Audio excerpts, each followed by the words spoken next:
You love polishing, but I'm down to my last few squirts. Thing is, we're closing next week and, well, no one's bothered. You know, it's stock like. Oh, times have changed. I remember when you could always grab a spare can of polish, just in case like, you know. It's same with rubber gloves. The waste today. Oh, I mean, back in old days we used them one way, then we turn them inside out to make do again. That's the trouble with this friends lot. They're not theatricals at all. Oh no, to them, you know, it's just somewhere to go. Like to fill in on a Tuesday night like. I started back here in the 30s with me mother Florrie. Well, she also worked in the box office, but took on cleaning, you know, for a bit extra. After school I would come in and help her clean up, also during panto season. Oh, it were a wash with lolly sticks and whatnot. Not like today though, you see.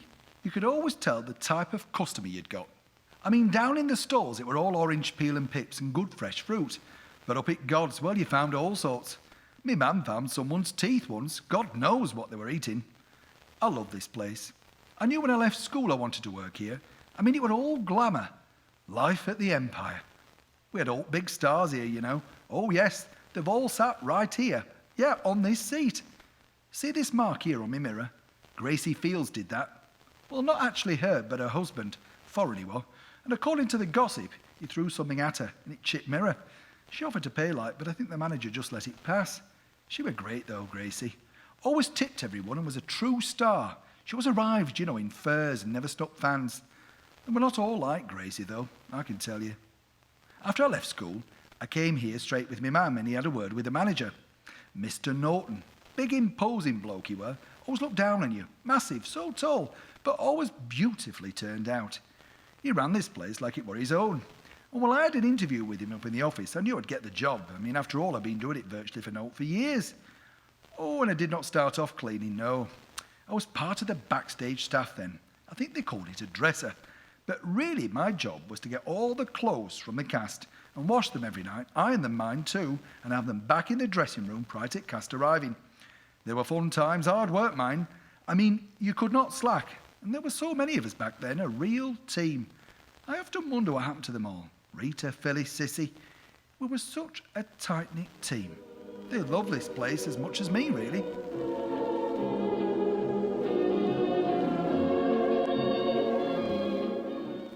Look at this picture.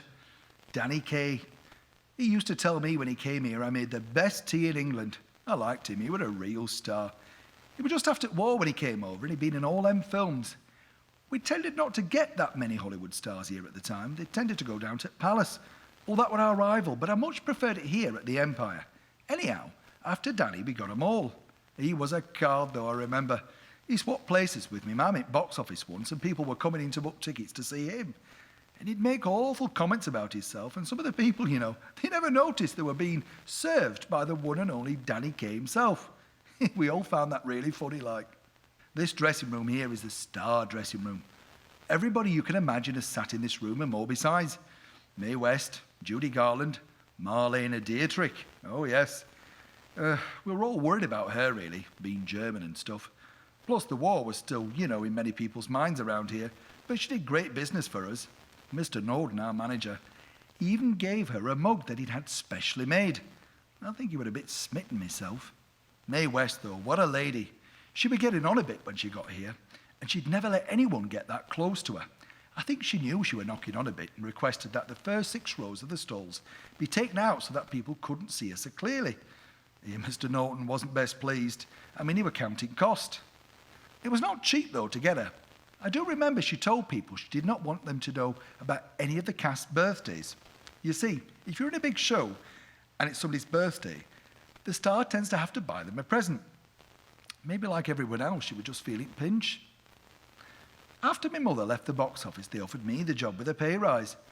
But I much preferred being here backstage, right in the hub of it all, you know? I liked all the action and gossip. I got to see all them shows free too. Oh, I used to love John Hanson and his Red Shadow, Harry Seacombe, Alma Cogan. Oh, the girl with a giggle in her voice. Here she had some lovely huge dresses, and she always asked me to press them. She never paid mine, but every now and again she'd let me have some of the stuff, you know, from her makeup box.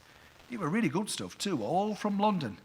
And Alma always looked so glamorous, even when she came in for band call on a Monday morning. Band call? Oh, that's when the new cast arrives for the week. Also in variety. It's normally the star that gets to kick off, but of course, they were always late, so the unknowns did their act first. They put their music on the stage for the conductor for the orchestra. They basically run through. Harry Walker, he were a card. He was our orchestra conductor. Bit of a stickler for time, though, and stuff. His other job was working as a foreman at Knight's Mill. Sometimes he came straight from his job too, but always looked immaculate in his tux. He often used to eat his snap in the pit while Bally were on. He never bothered to conduct that for some reason. I think it started to go wrong here, really, when they brought in them strippers. They let Mr. Norton go, and, he didn't take it well at all. After all, he'd been here man and boy, but bosses in London kept asking for cuts, and anyhow, we had to make changes. I even had to branch out into other areas. After doing the dressing and stuff, I was put on ices. Then we all had to clean up at the end of the show every night. It got so bad that I often walked home, sometimes missing my last tram. Strippers, that's who I blame. They were nice enough and that, yeah. I mean, I get it. They were just like us all, trying to make a living, really. But it's not art, is it, just taking your clothes off? I remember one lass. She came in and she was billed as the most beautiful woman in the world.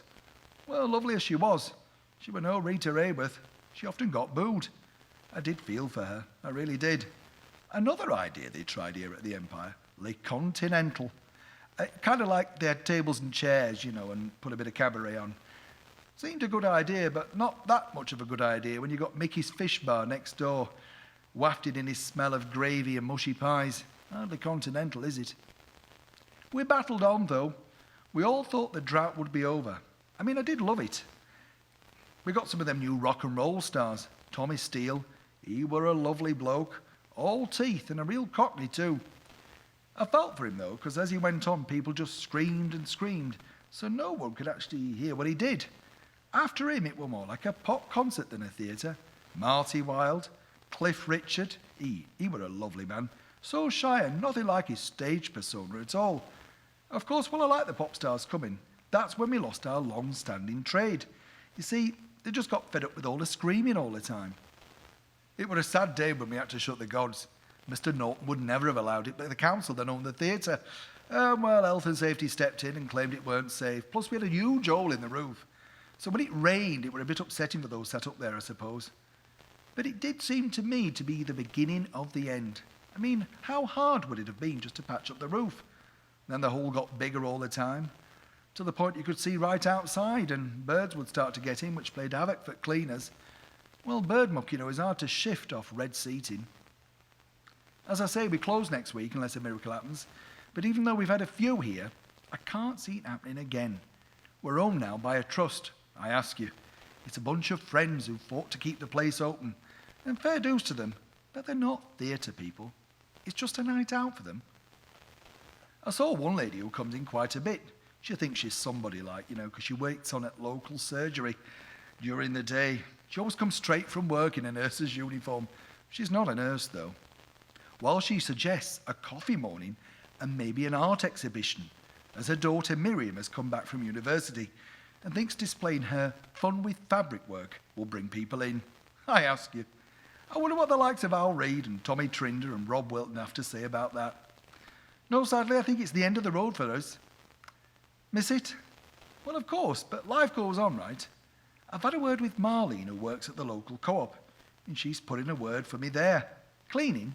Yes. It's just part-time, though. She tells me it's a great place to work, and they get first refusal on alt reductions every night, too. Plus, they have a summer coach outing and a Christmas party. She told me, you'll love it there. I know.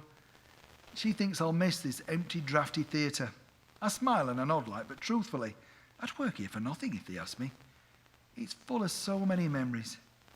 Every time I walk past the old box office, which is now boarded up because you get tickets from your machine now, I can still see my mum's face.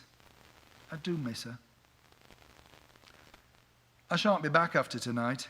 We've got the amateurs in here for the final week. They do all their own dressing. They're having a crack at the student prince this time. Apparently their supporters dropped off when they had a go at Hamlet. The audience got a bit miffed after all. They said it were obvious Skull were just papier-mâché. But what can you expect? They're amateurs. Do you know, when we had Norman Wisdom in here, he told everybody I'd been here that long. He said I were Queen of Empire. He did, you know. It stuck. They all called me that after Norman said it. Queen of the Empire. I like that. I really do. Thanks, Norman.